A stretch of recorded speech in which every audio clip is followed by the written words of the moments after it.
what can't decay. No, feel the fury inside, try to bury my pride, but I'll rob the grave. Death, become my blade once more. Carrying a cross and the hilt's already fading. Leather in my grip, I never miss my swing. River running red from the dead, escaping. Heaven or hell, take the land between. And I bear this weight that I'm under, and no force could tempt a kneel. I bend for honor only, no this seal, it's not real. This shattered will define a spirit burning and honest. My demons paralyzed, terrified. They branded sacrifice, so tarnished early and often. My fury justified. Sealed up by fate and break the embers. A silent taste my memory remembers. Temper my crown, yeah, I wield what can't decay. No, feel the fury inside, try to bury my pride, but I'll rob the grave. My skin to stone, my flesh to onyx. This gravity is daunting. The poison breath, this blind of death cannot infect my conscience. Cause I've been here before, bloodstains on altered doors. And I wish I was more, but I jail my doubts and errant souls, yeah. This shattered will define a spirit burning and honest. My demons paralyzed, terrified. They branded sacrifice, so tarnished early and often. My fury justified. I decide. Sealed up by fate and break.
We're running in today. Hi, all you BC WrestlePod nerds out there, and welcome to another episode of the Takedown Troupe Review, your weekly TNA Wrestling Review Squad. The trio is back here. Mikey, Will, and Andrew are in the house.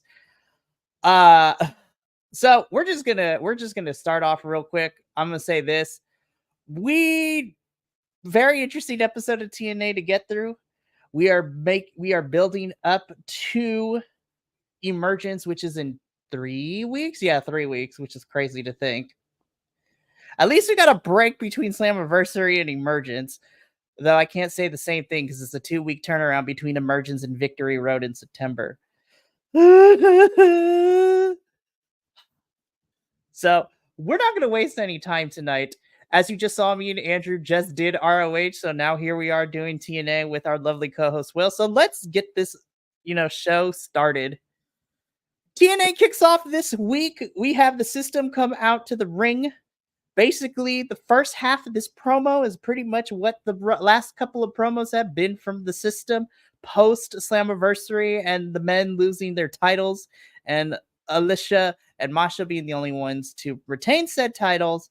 But then the second half of this promo is Moose calling out Mike Santana, admitting that he put the hit out on him, and it doesn't matter because the system is going to need to be rebooted. But Moose is going to be coming after Santana, and if Santana thinks he can handle it, he needs to step up, and that's how we kicked off the show.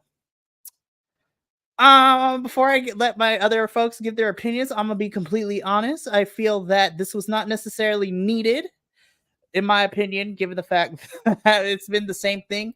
The only thing that changed is the fact that Moose acknowledges and is calling out Santana. So we're going to be doing that feud in a little bit. So, Andrew, I'm going to come to you first.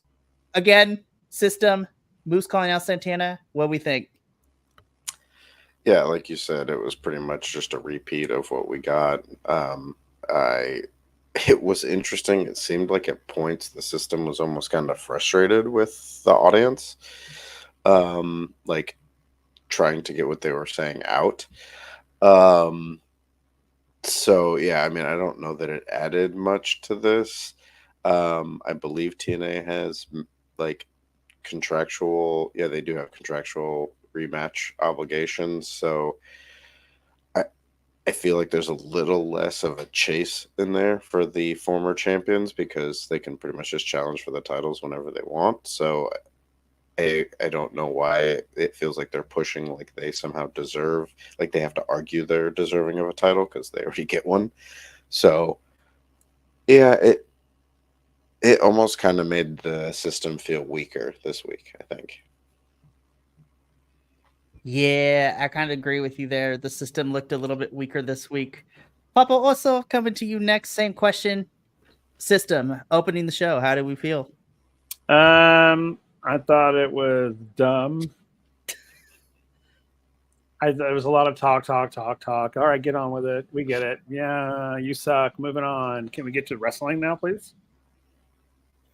Yeah, it's the same thing we're getting from them every single week, and I hope that TNA doesn't run it into the ground because then they did a pretty good job building them up and having them maintain for the first half of the year. Hopefully it doesn't run out of steam, whatever the inevitable conclusion of this, goes after this.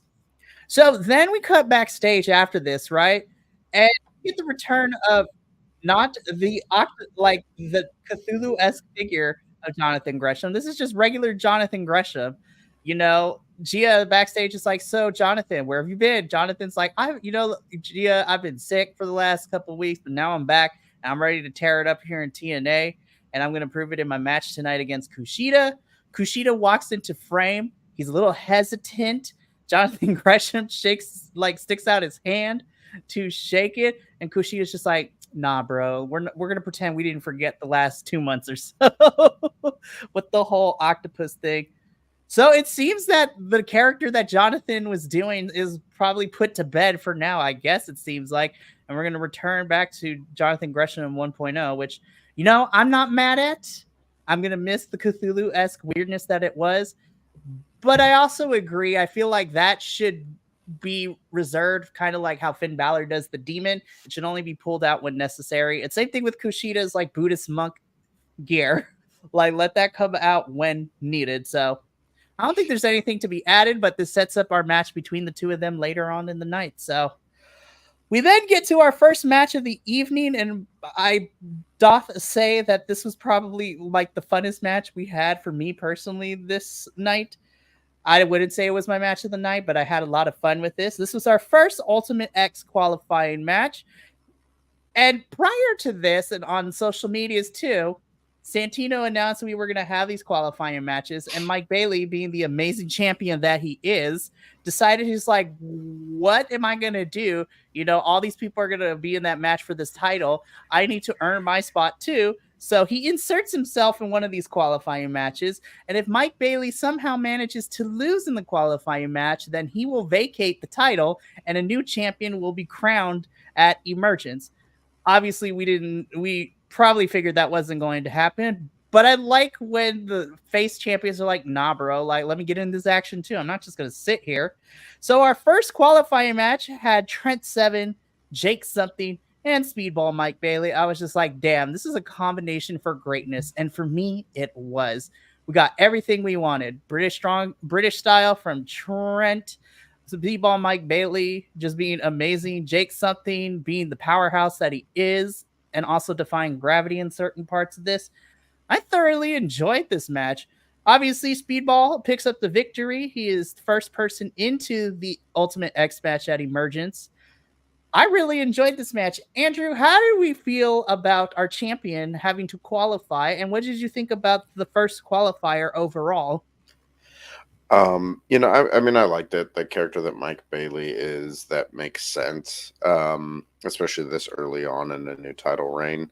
And it keeps the champion active in an interesting way. Honestly, this match was awesome. This was my match of the night. I really enjoyed the other qualifier as well. I'm going to guess as to what your match of the night may have been, and I really enjoyed that match as well. I would have been happy if this was 3 of the people we saw in the Ultimate X match. Like this, you give this a little more time, this could have been an X Division Championship match between these 3. They're phenomenal. They're diverse enough. I like the fact that Trent Seven came out in Trent Seven gear, not Speedball Mountain gear. So it played up the fact that they are going into this as 3 different parts. So if this is the start of what we're going to get at Ultimate X, it's going to be awesome. You know, if everything else lives up to it, and so far from what I've seen, it does. I thought this was awesome. I thought it was a great way to show off everyone, and Speedball Mike Bailey came out of this looking great, picked up a great victor, and it was good to see them like pick up something big, and especially over Jake something, who is, you've got Speedball Mountain and you had a literal mountain of a man in there, so it was entertaining. Papa also, same question to you. This was our first qualifier. How do we feel? I really liked this match. I thought it was great. I thought it was a good beginning of the qualifiers. I thought that it was 3 good choices. I thought, it was fun. Just the match itself had so many great moments, and it was funny. Jake was doing his thing, tossing people around like he does, and then there was that beautiful power bomb on the apron that Jake did to Mike.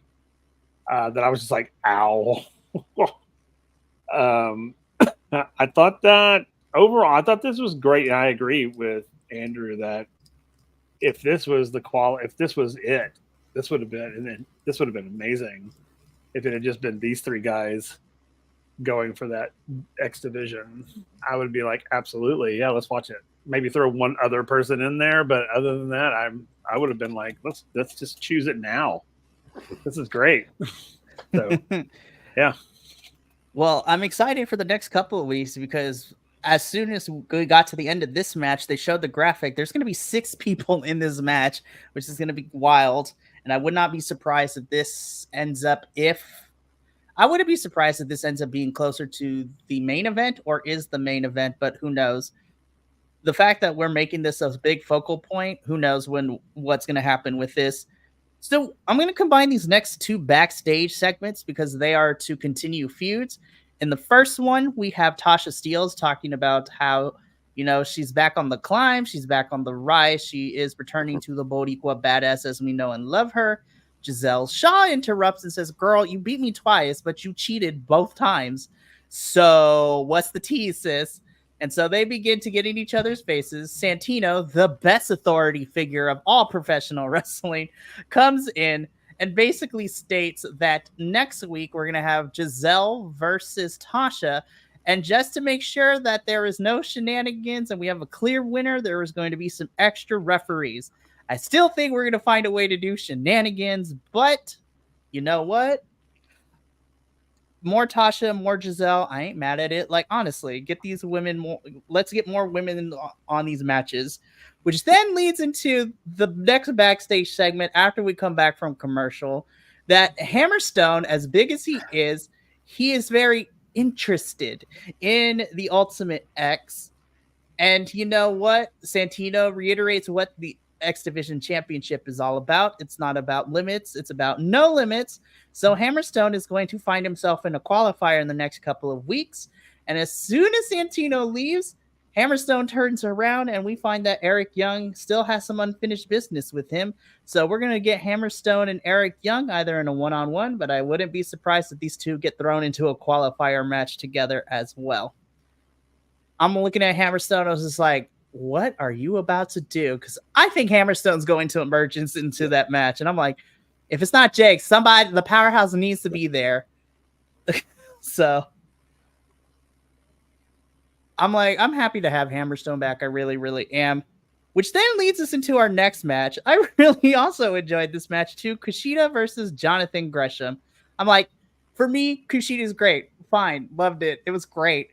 This is the Jonathan Gresham that I need to see, period. Point blank. Like, I love the character that he was exploring the last couple of months, but this is the Jonathan Gresham. And I was like, this is why you were ROH World Champion before it got bought out by Tony Khan. Like, into that last era of the previously managed ROH before it is what became this new thing. This is a fantastic back and forth. Kushida and Jonathan Gresham just going technical for technical. Honestly, personally, this was my match of the night, you know. Oh. I'm a sucker for technical wrestling, and even though Jonathan Gresham did lose, it's nice to see that he seems to be back to form of where he was when he first came into TNA. Andrew, how did you feel about this bout between Kushida and Jonathan Gresham? I mean, I thought it was an excellent technical match. You had two people who could go in there and make headlocks seem interesting. It was very intriguing to see kind of the reversion of Jonathan Gresham into this form, especially the way he's playing it, because he's kind of playing it almost as if he has no recognition of who he was. So this is probably actually the most interested that I've been in Jonathan Gresham since he came back, because I don't buy that we're done with the Octopus Incarnate. It almost feels like a ploy. And I kind of like the fact that Jonathan Gresham is this Dr. Jekyll, Bruce Banner-esque figure who is like unaware of what the monster inside is doing. And it gives us a nice little wrinkle. So I'm interested to see where we go with this. It also gave some more for Kushida to play off of. So I'm interested to see where we go with this kind of dynamic between the two of them. And I think with what we've seen with, more cinematic promos and things with TNA in recent history, I think they could do some really good stuff with this. And, other than Gresham picking up another loss, I'm interested now. So I hope we get more. Will, same question to you. Kushida versus Gresham. How do we feel about the match? I really liked this match. I thought it was funny. But, it makes me giggle every time they call Gresham the octopus. But I did like this as a technical spectacle, basically. I mean, it was like a perfect example of technical wrestling. So I was like, oh, that's kind of cool. That's neat. I also liked the story being played out in the wrestling. That they were telling us a story while they were wrestling, which I thought was really cool. I also noticed the signal. Did you guys catch the signal that Gresham gave Kushida? Did you see his thumb? I was like, that's a signal. Sorry, it was a random thing, but I just saw it and went, oh, hey, we saw him give him a signal. Like, this is where we're going. Follow my lead. I thought that was so neat, though. I thought it was a really cool thing, though, that's why I pointed it out. But no, I really liked this. Would probably be close to my match of the night. Mine was the Bailey Jake something one, but this one was very close. It almost knocked them out of the running. But I really liked it. And I agree. I think this Gresham we see, I think this is a red herring. I really do. I think it's oh no, what are you talking about? I have no idea what you mean. Luring people into a false sense of security and then springing the trap. which is exciting. I kind of like that idea. And yeah, and I do like the fact that he's sort of playing it like he has no idea what anyone's talking about. He's like, what's going on? Yeah. Because even when they're in that backstage segment, when Kushida was like backing away and you could see Gresham mouthing like, what was that about? Or, what was wrong? What was that? It's like, I love that. I think it's great. So yeah, this is fun. I'm excited to see where this goes.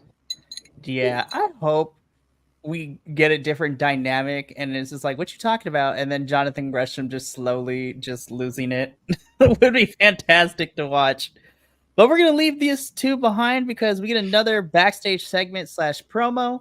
It initially starts out with ABC talking about how great their tag team, how great they are as a tag team, being the fact that they are the last Impact tag team champs and then the first ever TNA rebranded tag team champs, and that they are so fairly young and that they're on their third title reign as tag team champs within the last year and a half, 2 years or so.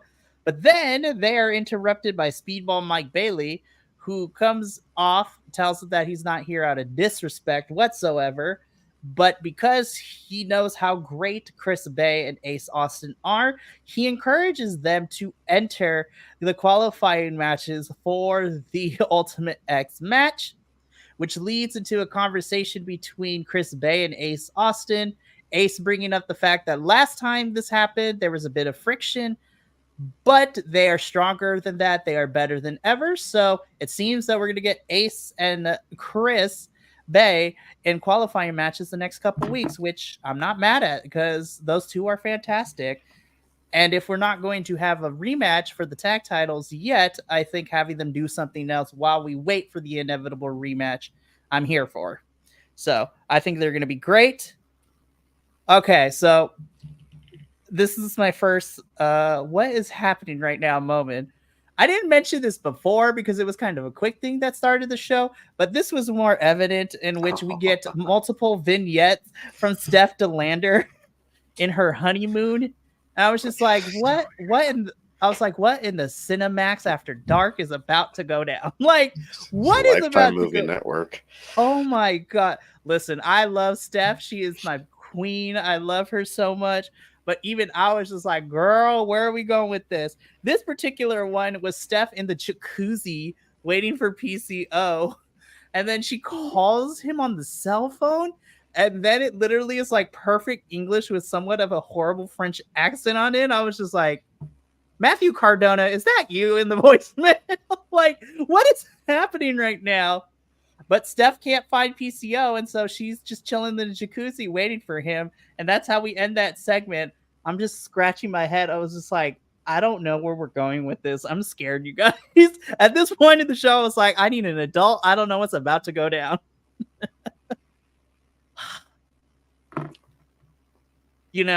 I will say by the end of it, I thought it was funny, and it did set up for what seems to be the program for the next little bit. I was just like, where are we going with all these segments? This was kind of weird. Like, I need an adult. Yeah, I need an adult. But somebody else who needed an adult apparently was this Knockouts World Championship Open Challenge match. We needed multiple adults because so normally, I'm gonna preface by saying this. Normally, I hate DQs like this, but it makes sense in the story that we've been telling since Slammiversary. But before we get there, Jordynne Grace comes down to the ring. She's having another open challenge for her Knockouts World Championship. And I was wrong because last week I said it's going to be another NXT talent. Let's see who walks in. But no, the open challenge is answered by one Rosemary. And I was just like, oh, okay, here we go. I'm kind of excited for this now because I've been wanting Rosemary to be able to challenge Jordynne in some capacity. So then we get her Donnie Darko entrance with the bag and everything in the hoodie. And then we get the match started. I have missed Rosemary in like one-on-one action against an actual knockout talent and not a jobber, because I forget how much I love Rosemary's moveset and just how organically the crowd is behind her so much. And this was a good 7-8 minutes. And then Ash made her appearance and she caused the DQ because then she got her little pink kendo stick and attacked both Jordan and Rosemary before being asked to leave the ring. So not only is Jordan have beefing with Ash up next, but now it seems that Rosemary is going to come after Ash next. I was like, perfect. The next 2 stories for Ash are right here. I thought the match was really, really fun. I normally don't like DQs, like I said, but I thought it was fun. Will, I'm going to come to you first. Jordan and Rosemary's match was interrupted by Ash. How did we feel about the whole entirety of the match and the DQ? I liked it. I thought it was fun. Rosemary is just cray cray, and I'm loving every bit of it. And man, she was beating on Jordan Grace, man. I was just like, wow. I mean, it just goes to show you crazy can be hard to beat sometimes. Then, of course, she turned around, came right back. And, of course, in Jordan Grace style, the power behind her was great, Rosemary. But I have to say, Rosemary was holding her own. And I would have liked to have seen where this match would have gone to, because I don't know. It felt, there was something that felt something about it. And of course, Ash coming in, I was like, yay, Ash, I love you. But overall, the match itself, Rosemary and Jordan Grace, man, that was a hell of a match. I thought it was pretty damn good. And I literally was like, even though I was fine with the shenanigans and all that, because it's storyline and I get it, but I would like to have seen this fight go to its conclusion to see where the outcome would have been. Because I don't know, I was kind of like, Rosemary could probably take her. I'm not gonna lie. Just in that little bit we watched, I was, and maybe that was what they were alluding to, or something with the shenanigans. Let's throw something in there before something bad happens. I don't know, but I thought it was interesting. I really liked it. I thought Rosemary was great, and of course, Jordan Grace. I love Jordan Grace no matter what. But I would love. I hope we get to see this match again, because, man, I was really like loving it. And then the shenanigans happened, and I was like, "Oh, okay, it's one of those." All right. I'll discuss my little theory of where we possibly might go. But Andrew, same question. Rosemary answered the open challenge, and then Ash came to kind of ruin the party, so to speak. How did we feel? The match itself was a lot of fun. I went into this match being a little worried, because when I saw that it was Rosemary that answered the open challenge, this was what I hoped for. The Ash getting involved, some kind of things happening to where we didn't get a clean finish, because I knew Rosemary wasn't going to win this. They weren't going to have Jordan drop this title in an Impact episode. So I didn't want to see Rosemary get taken out of title contention, because she is one of the few TNA knockouts that actually is in that top, bracket up there to be challenging Jordan without the open challenge. So it made sense to me that there was this interference. It made sense with the story. It made sense with protecting all the talent involved. You mentioned a theory. I think this sets up a potential 3-way match between the 3 of them, because now there's some heat all around. And potentially with a 3-way match, that could be how Jordan drops the title, is she's in a match where she doesn't have to lose, or she doesn't have to get pinned to lose, and that can continue feuds and things like that. And, so there's a lot of opportunities there for them. But the match itself was a lot of fun, and everything that happened made sense for all the characters. So, and again, this is just my booking hat, because I've trying to figure out how the best course of action could go, but definitely a triple threat between Ash, Rosemary, and Jordan is on the list. I don't know how having Ash and Rosemary feud for Emergence and maybe Victory Road 2 would be perfect. The only issue I have is, what do you do with Jordan? Because I definitely would love to see this triple threat happen at Bound for Glory. I think But again, you run the risk of how do you get Ash and Rosemary there, and then what do you do with Jordan at Emergence and Victory Road as well? So that's the only downside, but I do believe that a triple threat should happen at one of these 3 pay-per-views. I would love it to be at Bound for Glory, but I would be happy if it happened at like Emergence or Victory Road. It's just a matter of how we get there. Is I'm having issue figuring out how do we get Jordan to Bound for Glory if this is going to be the idea. But hey, this potential has, you know, Jordan continuing to feud with Ash, and now Rosemary has entered this contention picture, which, you know, for the better part of 2024, Rosemary has been in the Knockouts tag team division, and so now to have her be a part of the main title scene gets me super excited. Speaking of things that get me super excited, they kept teasing it the whole entire show, and we finally got when Bound for Glory is happening. So they announced that Bound for Glory will be taking place Saturday, October 26th, and it will be held in Detroit, Michigan. I was like, damn. I was like, I wish it was on the West Coast, but that's okay. Next year, I'm going to find a way for me to get to a TNA pay-per-view. TNA is the only pay-per-view company I have yet to go to a pay-per-view to. But it's crazy because I come to find out that TNA has never ran a show of that size or a pay-per-view in Detroit ever, which is kind of nuts to think about. So hopefully, if this does well, that means that TNA will be traveling to other big cities that they normally don't do shows in for these pay-per-views. But Bound for Glory is set in stone. It's going to be Saturday, October 26th in Detroit, Michigan, which leads to one of my favorite segments of the night. Josh Alexander gets in this ring and he chastises the crowd because, you know, they turned on him. They made him this way. They made him the monster that he is now. And he wants to get back what he truly never lost. And he's still the face. And he's like, put the proverbial middle finger to Joe Hendry that he's not the face, which then prompts Nick Nemeth to come out because last week Josh Alexander C4 spiked the hell out of Ryan Nemeth after his match with Frankie Kazarian.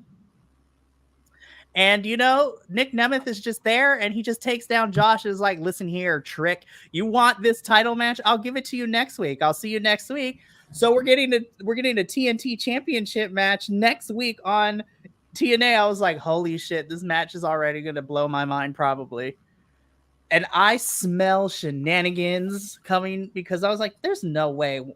I was like, Josh is not going to lose and Nick is not going to lose. I was like, ooh, I'm very intrigued. I was like, wow, now I actually got to come back, watch this match and see what we're going to do. But I love that we're not waiting until the pay-per-view. We're just like, nah, you want this title match? Let's just fight right now. I'm super excited. Andrew, how do you feel? First of all, I love that all Nick Nemeth did was walk in like he was going to say something and then just hit him in the throat and then super kicked him. This is such a good move. When they set this up, it totally is going to be a bait and switch, and whatever happens next week is just going to set up for the championship match between Alexander and Nemeth at Emergence. Again, I love me this heel Josh Alexander. It's so fun to watch him so far. Will, any additional thoughts to this promo and the fact that these two will be fighting for the championship next week? No, I think I agree. I think there's going to be something's going to happen. I can't imagine that this would be a weekly event. This is going to be a pay-per-view thing. So something's going to happen next week where Josh and Nick are not going to be able to fight for some reason, whatever it may be. And they'll push it to the pay-per-view. So I have two trains of thought here. The first one, and TNA doesn't do this that often, but I actually could imagine they would go to a time limit draw between these two, which I wouldn't mind because TNA doesn't use time limit draws pretty much ever that I remember. Or the second train of thought is with who we're going to talk about next, because I could see Frankie Kazarian sticking his nose into this in some capacity, which is what we're probably setting up in some form because Santino is backstage and Frankie Kazarian confronts Santino because he's mad the fact that Nick Nemeth is giving Josh Alexander chances and the fact that Josh keeps getting title shot after title shot. And Frankie reiterates that he's the king of TNA. He deserves his title shot. And Santino makes the astute observation that the fact is that's kind of true. I understand where you're coming from, but I mean, Nick was the one who gave Josh his title match. So when that's done, you will get your shot, but you have to wait. And Frankie's like, the king doesn't wait. And then he leaves. I was like, so there's two thoughts. Either that match is ending in a time limit draw or Frankie's sticking his nose into this. I hope Frankie doesn't and we wait, but you know what? Who knows with it? Which leads us into our second Ultimate X qualifier match of the night. We have Zachary Wentz, so one half of the Rascal. Zachary is still feeling the effects, as commentary saying, of Wes Lee turning heel this past Tuesday after the NXT Tag Team Championship match, and they made sure to show that footage. I was just like, a heel Wes Lee. I never thought I would see it, but I'm kind of here for it. Though, let me tell you, if we were still reviewing NXT, the internet is on fire and they are in an uproar. They're like, why, Wes? Why? And a lot of people don't like that Wes is heel now, but I'm like, I'm kind of here for it. Like, we'll see what happens with it. But while he's licking his wounds, Zachary Wentz is in this match, and out comes next Casey Navarro. We haven't seen him in quite some time. I love that he's basically the heel in this match, which is fantastic. It's great. And then our third entrance representing NXT, and he's become one of my favorites. Mr. Dante Chen walks into the arena. So we have Zachary Wentz versus Casey Navarro versus NXT's Dante Chen. I was like, yes, give me NXT kids to come here. I was like, how did that happen? And then I remembered, oh, wait, they were in Tampa at the time of these tapings. So it's not crazy to think that the NXT talent can get to these tapings. But what surprised me about this match is, spoiler alert, Zachary Wentz wins, so he's the second person added to this. I was really surprised of how short this qualifying match was. I was kind of like, whoa, all right, that was kind of crazy. It maybe went like 7 minutes, maybe, but I was just like, well, it makes sense. Not to say Dante is still green, but our first qualifier had some tenured folks into it, and this was a lot of the younger talent involved. I thought it was, again, Casey Navarro stood out the most for me because he was just being a total turd and a heel in this match, which worked out perfectly. And ultimately, he ended up being the one that lost. He got pinned in this match. I was kind of worried. I was like, man, don't make Dante Chen take this pin, bro. But I was very surprised and happy that Dante did not get this pin, or he did not get pinned in this match. Zachary Wentz is moving on to Emergence, so it's him and Speedball Mike Bailey. Andrew, I'm going to come to you first. Despite it being a lot shorter than our first qualifying match, Andrew, how did we feel about the second qualifier we got tonight? I mean, it didn't feel exceptionally short to me. I think we got a lot of action. I think the biggest difference was we got three people who don't regularly compete against each other, and Jake Something, Mike Bailey, and Trent Seven have been in the locker room traveling together, whether they were wrestling each other or not. They've been around each other as part of TNA much more regularly. So there was that different aspect there. Overall, I thought it was an excellent and exciting match. The X division is just killing it, and these two were great choices to bring into this. Casey Navarro, I've seen him outside of TNA, and he's always entertaining. He's the younger brother of Diamante, and so that has brought interest to me. Even though I knew Wentz was going to win this because it just seemed obvious, it was still exciting to watch. I actually caught a bit of Casey Navarro's live stream earlier today where he talked about his match, and he kept the narrative going, talking about, like, even though my shoulder was up and, you've seen me now. I was there in May at their pay-per-view, and then, I was there last night and I competed for a title, and then I was in a qualifying match for a title. Like, I'm planning on, like, coming back sooner rather than later, like, just hyping, selling his own product because he is still an independent wrestler. I would love to see him in TNA. I think he'd be a great addition to the roster, especially the X division. Dante Chen, I'd seen him a bit on Level Up from NXT, so it was fun to see them all come out and kind of do this. And like you said, it was like kind of the greener version of the qualifying match we got earlier, but they all did great together, and it showed really how good Wentz is, because he was able to transition in between all of them, and like really, I think he kind of helped glue it all together. But it was a really, really fun match. I really enjoyed it. It was one of my top matches of the night. Will, same question to you. How did we feel about our second qualifier match of the episode? Probably the exact same as everybody else. I thought it was really good, and all three men were on fire. There was some great action. I mean, it was, and I didn't necessarily think it felt that short either. I didn't realize it was that short. I thought it actually went longer, because I mean, they were all in it. They were in it to win it. So, even like at the beginning when Wentz was getting his rear end handed to him, and then because he kicked in about midway, and that's when I was like, oh yeah. I mean, I knew he was going to win, but I think that we could see at that point, about midpoint, the tide started shifting. And one thing I thought was hilarious, and I've never noticed this before, and I don't even know if this is an actual thing, but I did not realize that Wentz's fight gear was Buzz Lightyear. Yeah. Has he always worn that?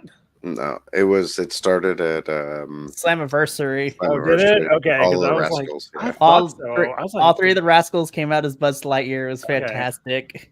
Okay, because I was like, I know he is not. I was like, I knew he had worn that prior to when I had seen him, but okay, I thought that was fun. But no, I thought it was pretty good. This is one of my top matches too. I really liked it. It was really, really good. For me, it felt a little short, but I did enjoy it, like both of you said. And Zachary Wentz is moving on to Emergence. We go to our bumpers, in which we are told that we're getting the championship match between Nick and Josh next week, which has me super excited. I cannot wait for all of that, which then leads into our final vignette with Miss Steph DeLander. She is in the hotel room, chilling on the bed, waiting for PCO. There's a knock on the door. Steph thinks it is PCO. When she opens up, it is the deathmatch king himself, Matt Cardona, who basically tells Steph, is just like, I don't know what you're doing, but we need to get up on out of here. And Steph is just like, I don't know what your problem is. Like, I didn't do nothing to you. Why are you ruining this for me?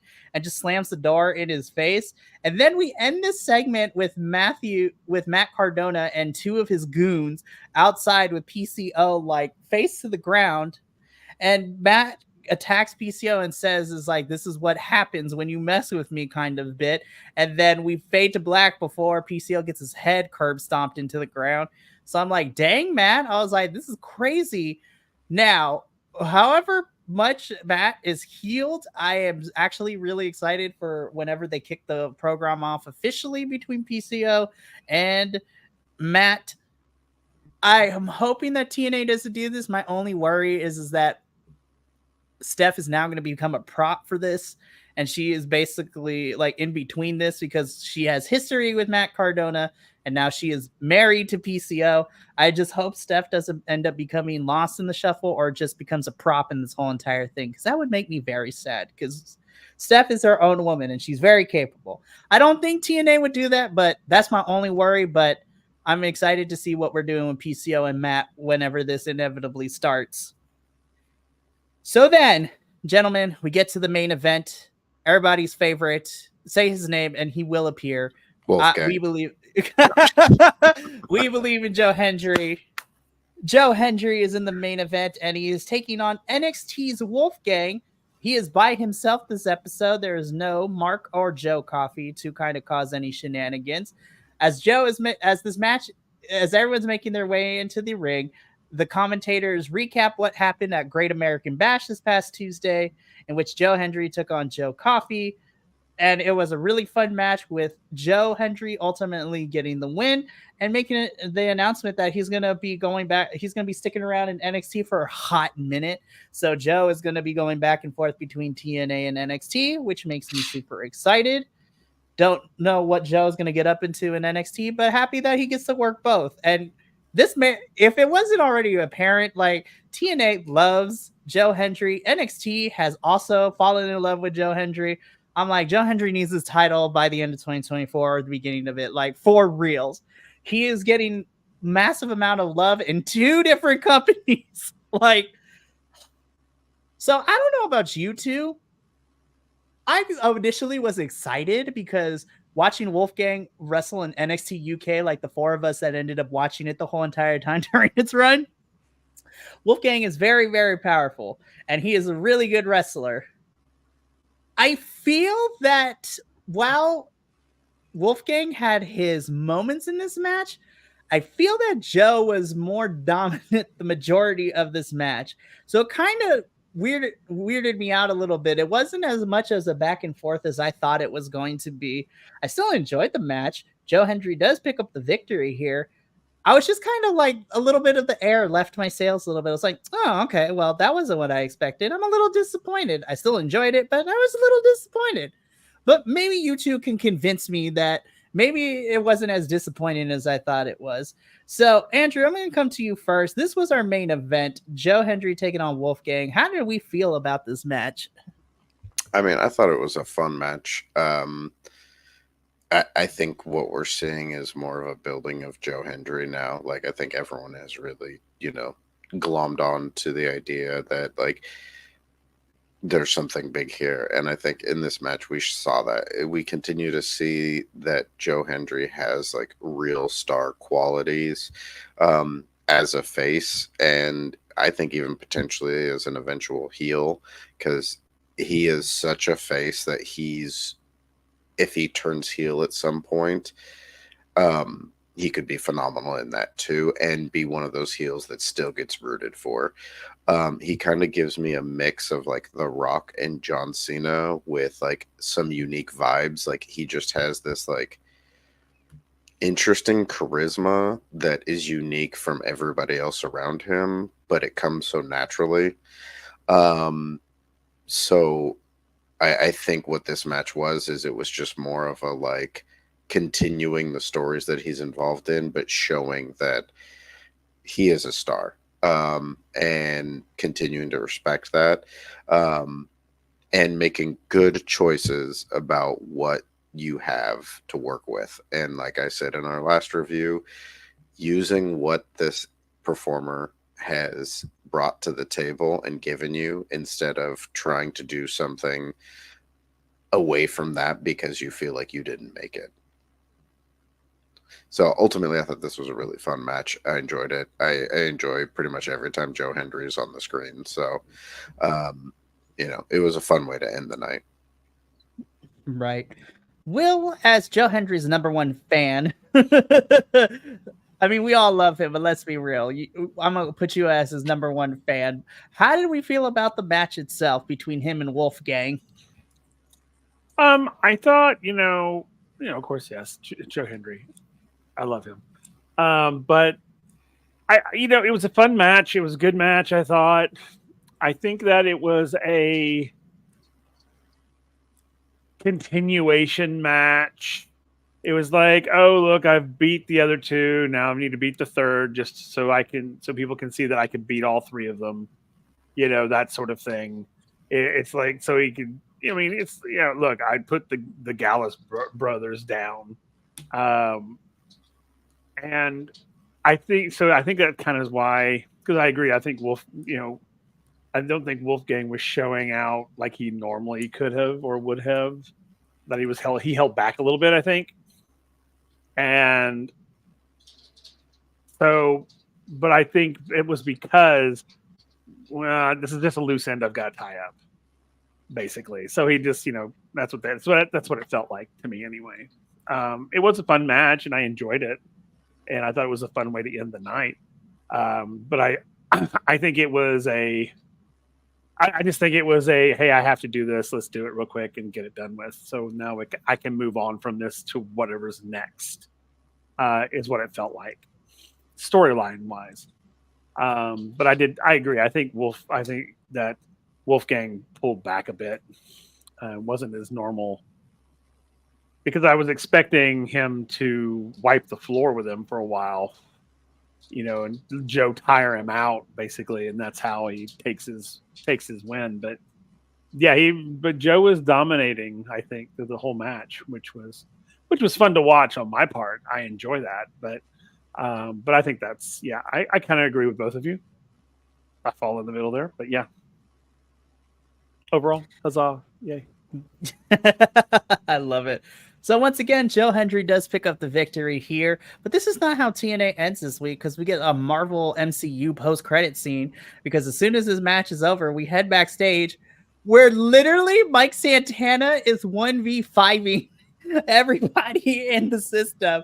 He's going after Eddie Edwards. He's going after JDC. He's going after Brian Myers and Alicia. I'm like, the system picked the wrong person to pick a fight with, because I'm like, Mike Santana is like 60,000 feet tall, and he was towering over the security guards and the majority of the system. So what I think is probably going to happen is I think Santana is going to fight his way through the members of the system before he gets to Moose. And I'm kind of here for it if they allow Santana to just leave a trail of bodies in his wake leading into his thing with Moose. So I'm just like, when I saw this fight happen, I just said a prayer. I was just like, Lord, please put safety on the system, because they picked the wrong one to fight with. And honestly, if this keeps Mike Santana on my television, I'm not going to complain. So I'm all good with this one. Which now brings us to the end of this week's TNA. A very straightforward episode, in my opinion. We are building to emergence. We are getting more storylines. And you know what? This is a pretty decent episode of TNA. I'm going to give this a solid 7.5 out of 10 empanadas. I thought it was a pretty solid show. Maybe my personal opinions on certain matches brought it down a little bit for me, as been stated during the review. But I love the qualifying matches that we have for the Ultimate X match. I'm loving what we're doing with Jordan, Rosemary, and Ash. Mike Santana's about to conduct homicide onto our television screens, which makes me super excited. And I'm really looking forward to our TNT Championship match between Nick Nemeth and Josh Alexander next week. That match is going to slap, you guys. I'm so excited. It's going to be so good. You watch too many promotions, Mikey. We're not getting a TNT Championship match. Whatever, you know what I mean. I watch too many promotions. The TNA, sorry. There's too many acronyms for all these championships. My brain slipped. Thanks for calling me out, Andrew. I appreciate it. No, but seriously, I'm excited for this TNA championship match next week. But 7 out of 10, Andrew, before I get called out on more stuff, what do you give this episode of TNA this week? I give it an 8. I thought there was some really good matches, some excellent performances. The matches really put it over for me. Both the qualifying matches, the Gresham Kushida match was really good. Even the TNA Knockouts the TNA Knockouts Championship match was good, even though it ended with shenanigans. And I liked the main event, so it was all really entertaining. I did feel like there was some things missing from the filler with the promos in between. I feel like the whole Steph Lander, PCO, Matt Cardona stuff was missing something that wasn't quite clicking for me like it has in the past, and it didn't really get interesting until the very end. And to your question, I don't think we'll see Matt Cardona in action until after the 24th. Just going based off of what he is obliged to do by then. After Homecoming, we'll probably see him in the ring in TNA. Yeah, I have a feeling they're going to want to be safe with that. But overall, I thought it was a fun night of TNA. It was entertaining wrestling. It wasn't the best that I've seen from TNA, but I mean, when you get what you get from TNA weekly, you're dealing with some pretty fun entertainment. So I was definitely not let down either. That is very fair. So Will, same thing. What do you give this week's TNA? I gave it an 8 as well. I thought overall it was really good. I would have given it an 8.5, but that whole thing at the beginning with the system kind of knocked it down. But other than that, after that, I thought the episode went really amazingly well. I felt like a good building episode. Like it's building to something. And not just, we're here to do this. Let's just throw some shit together and, and call it a building episode or whatever. But this one actually felt like it was building up to something. And I really liked that with all the craziness. Nice. Well, that brings us to the end of this week's Takedown Troupe. Again, a very straightforward episode. And you know what? I'm super excited to see what next week brings for TNA. And from all of us here at Takedown Troupe and everyone collectively here at BC WrestlePod, remember, take care of yourself, love one another, stay iconic, but more importantly than anything, you always deserve to finish your story. We'll catch you next week for another exciting episode of TNA Wrestling. But until then, sayonara, adios, and we'll catch you later.